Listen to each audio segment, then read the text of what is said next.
Dang, it's bright. Okay, the first reason is you have a poorly established niche. And yes, you've heard this everywhere, online, on YouTube, but please listen to me when I say this.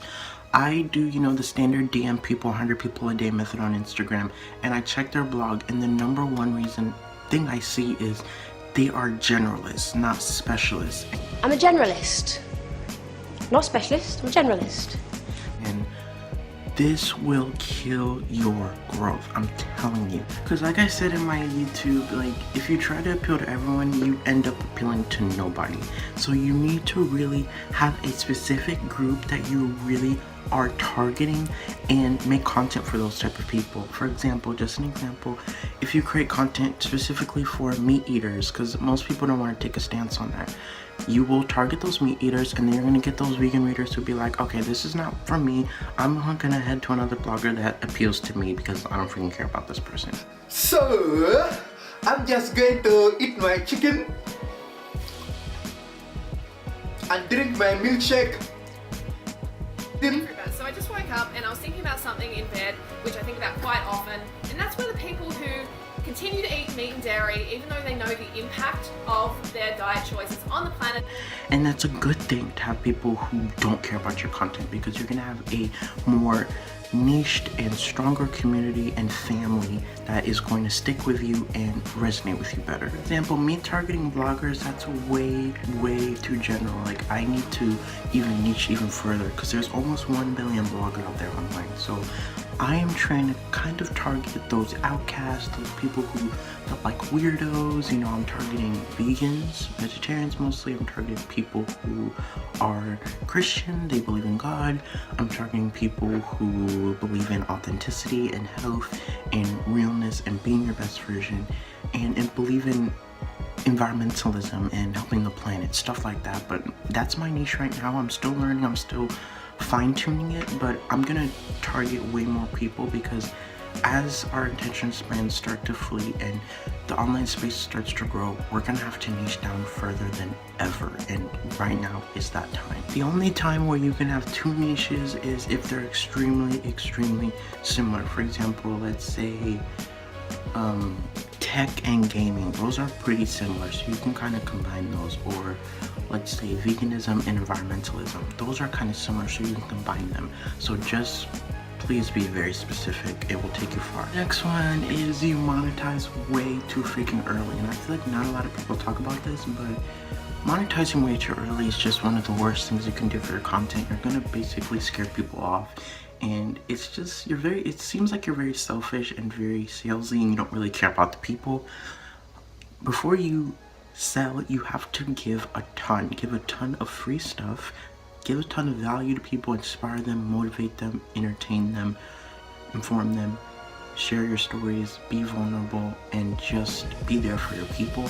And as they start to trust you and they start to build a friendship with you, then you can start selling, because they trust you and they love you as a person. Before you monetize, it will take years, trust me. It takes years before you sell your first ebook, or you sell your first course, or you do your first coaching session, or whatever. So please don't monetize. Like, I don't know, don't even focus on monetization. Like, right now, focus on giving, and focus on giving free stuff and giving content out there to people and just helping people. When you think about monetizing, you need to have at least 10 readers buy your ebook, buy your course immediately, without fail, without effort. And if that's not happening, then you need to work on giving more free content. Your lack of authenticity and being unrelatable is the next one. We're not going to talk about be consistent and be perfect and make every blog post amazing, because that's just not relatable, authentic, raw, and real. You need to show the bad and the good side of your life so that you can relate to people and be real. People want to see every aspect of your life. I remember I was watching this video about how this blogger and these influencers, their life were consumed by blogging, and they would show their life, but they would only show like the pitch perfect and the beautiful, oh so perfect life. And they were getting fame upon numbers, upon money, but it consumed their life, and it just wasn't real. So you need to be real. Not a lot of people talk about this, but it's not about consistency. Just post your blog posts just post. Even if you don't feel like it, you just have to show that rawness. Even in your blog post, say stuff like, you know, oh, maybe I didn't feel like posting, or I'm writing in my PJs, or I'm writing with spinach in my teeth.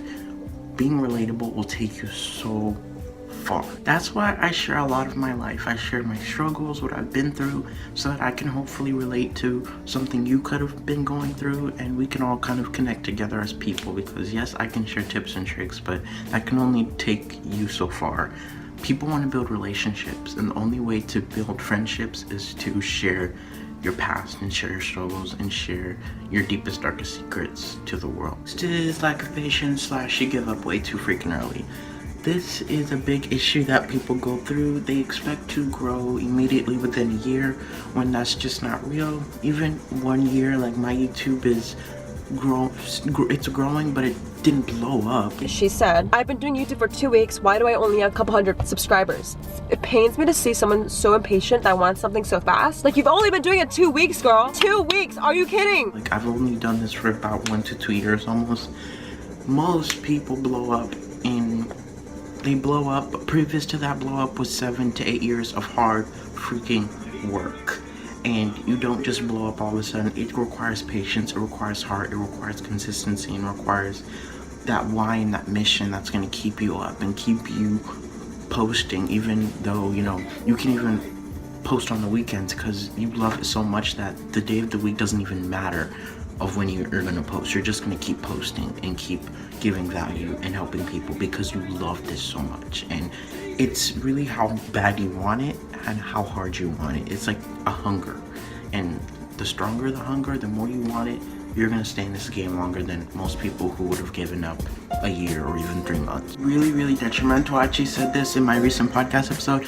If you blow up really quick, you plummet just as fast. So it's better to grow slowly but consistently. But the next one is you don't prioritize the friendships in your fam, and you don't give back and give value and really be there for your readers.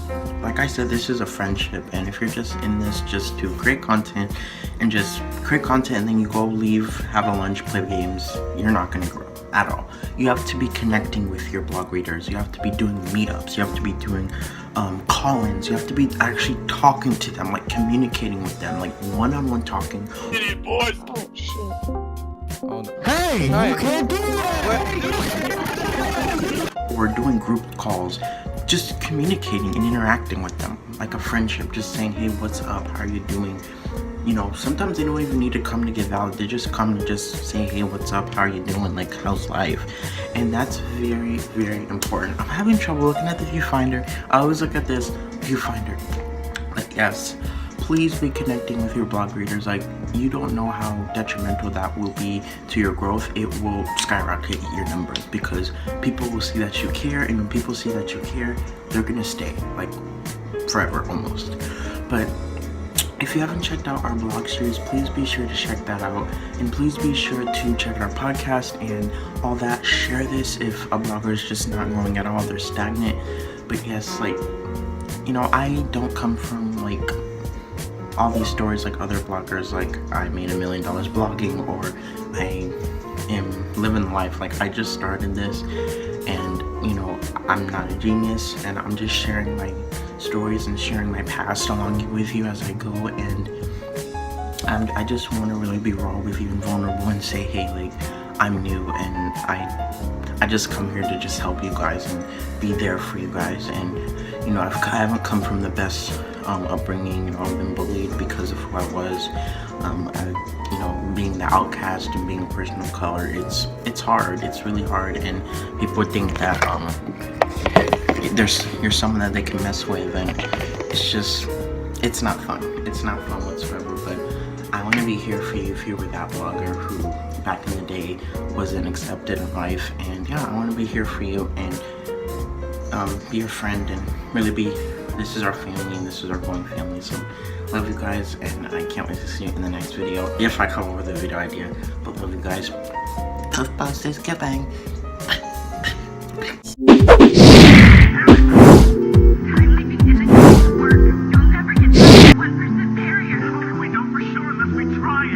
gonna happen is you'll watch my Harry die again.